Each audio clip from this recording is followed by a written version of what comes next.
Welcome to National Park number 6, Joshua Tree, home of the iconic and whimsical Joshua trees, not to be confused with yucca.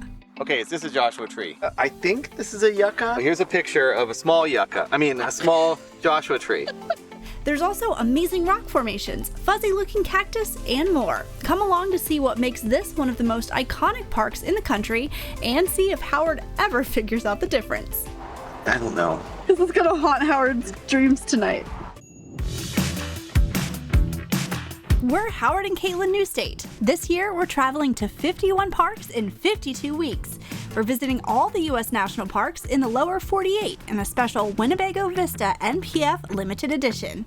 Each week, we're sharing where to stay, what to do, and introducing you to the people doing incredible work across our national parks. Joshua Tree National Park has exploded in popularity and more than doubled their visitation in the past decade. With over 3 million visitors a year and covering more than 800,000 acres, this national park has quickly become a major destination for those looking to explore the desert landscape just outside of Palm Springs. There are two entrances, the southern entrance known as Cottonwood and the west entrance near the village of Joshua Tree. This park makes for a great day trip if you are staying in the Palm Springs area, or you can camp right outside the park on BLM land. There are also several highly coveted campgrounds inside Joshua Tree. Cottonwood Campground near the park's southern entrance requires online reservations, as well as the popular Jumbo Rocks Campground in the middle of the park. Campsites can be reserved on recreation.gov. Bell Campground is first come first served, but there are only 18 sites, and all of these campgrounds I mentioned do not have hookups, so keep that in mind depending on your camping style. Another thing you'll want to plan for is that Joshua Tree has very few services here in the park. If you're driving in from Palm Springs, we recommend entering at the Cottonwood section of the park. That way you can make a full loop through the park and back to the city. It's a little interesting because if you come in through the south entrance, which is the Cottonwood Springs area, there are no Joshua trees for several more miles. You have to drive north in order to see most of the stuff. So we're going to start making our way there and have our trusty audio guide with us to lead the way. Welcome to Joshua Tree National Park. This amazing land is full of cartoonish trees and unique rock formations. You'll be able to see the whole park in just 3 hours, if all you do is drive. But I highly recommend stopping for hikes, overlooks, and photos whenever you can. Howard and I have been to Joshua Tree National Park several times, and during this trip we only had one day to spend driving through. But that is the great thing about this park. Whether you have a few hours or a few days, you can have a wonderful time exploring this unique desert environment. We made a quick stop at the Cottonwood Visitor Center before heading to one of the most unique places here in Joshua Tree.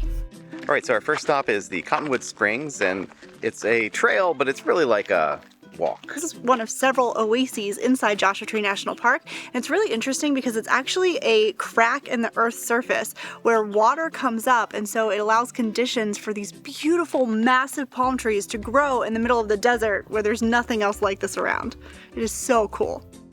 What's pretty interesting about this too is these palm trees don't look like normal palm trees to us because these haven't been maintained, and they cut the old fronds every year. You know, if you've ever seen anybody maintaining palm trees like in a park or somebody's residence, these don't have that. So it looks really almost like furry all the way from the ground all the way up. We are now at one of my favorite parts here in Joshua Tree, which is the Cholla Cactus Garden. And these look super fluffy and cuddly, but they are anything but that. They're also known as jumping cactus because they literally will jump out of nowhere and attach themselves to you. You'll have spikes in your shoes or on your socks or on your pants, so you always want to check yourself before you get back into the car. But there's an entire field of them here, and it's just so cool to see and look out and see all these fuzzy cactus everywhere.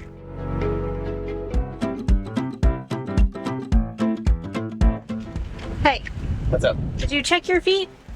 Oh, no. Oh. I was just talking about the cardinal rule of the Cholla Cactus Garden, and Howard has broken it. I was looking up where we were going to go next in the park. Okay. It's very important. Oh, no. You better check. I am good. Got lucky. Perfect. Oh, man. Don't make that rookie mistake, y'all. So embarrassed. We're finally just now starting to see some Joshua trees, and they're like scattered throughout the landscape. I'm getting really excited. I wanna wander out of the valley where the river takes us far away from home.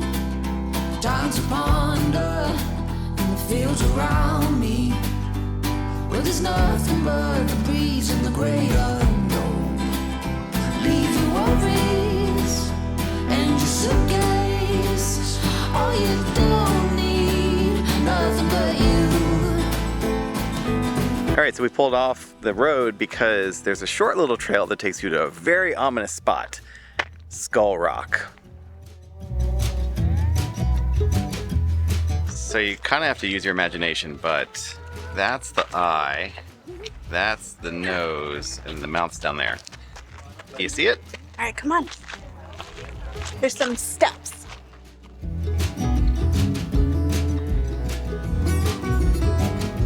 Hi. Oh, hi. What am I doing? Look ahead.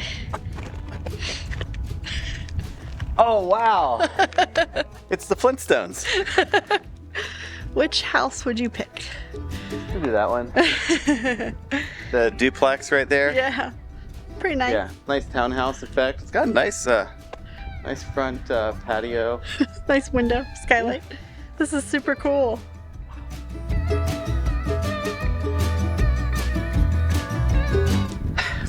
There's two trees that kind of look like each other. Joshua tree and then the yucca. I think this is a yucca. Yeah, this is not a Joshua tree. I don't think. No? No. If you know at home, please let us know. But this is the closest I've ever been to either one of these trees. Yeah, the Joshua trees I think have like taller stalks. Well, yeah, but they all start small, right?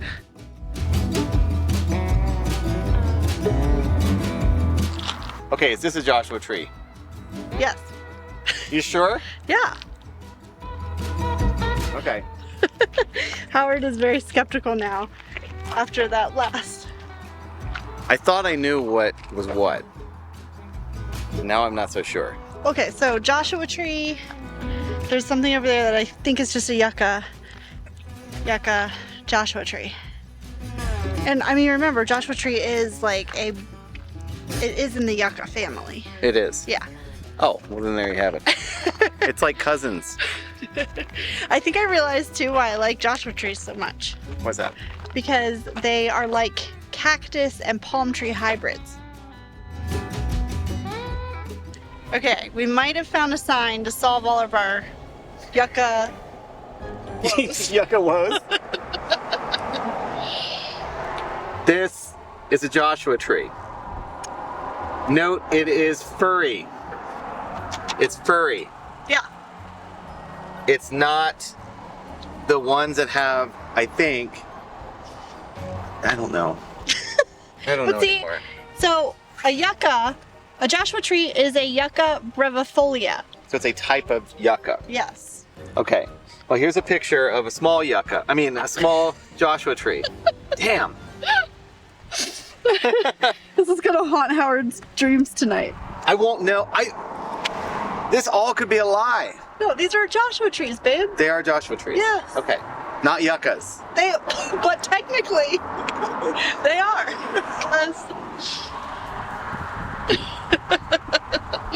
Okay, guys, we have another conundrum. So, like, what is this? Because this looks vastly different from that. That's clearly a Joshua tree. Don't know. Big question mark. All right, let's settle this once and for all. According to the Joshua Tree National Park website, the main way to tell a Joshua tree from a Mojave yucca is by the leaves. The yucca has wider, longer leaves with these fibrous threads coming off of them. The yuccas also rarely grow above 7 feet tall, and Joshua trees can be much taller. In fact, you can find the tallest Joshua tree right here in the park. There's one that looks like a flagpole. It's tall and skinny, and then at the very top, it has little branches. Joshua trees grow really slowly. So this one potentially could be like 400 or more years old. While Joshua Tree National Park is a great place to see thousands of these special trees, you can also find them in the nearby Mojave National Preserve. And how about the name? According to legend, a group of Mormon pioneers named the tree after the biblical figure Joshua because of its outstretched limbs seemingly guiding the travelers west. There are a few variations of that story, but whatever the reason, the name clearly stuck.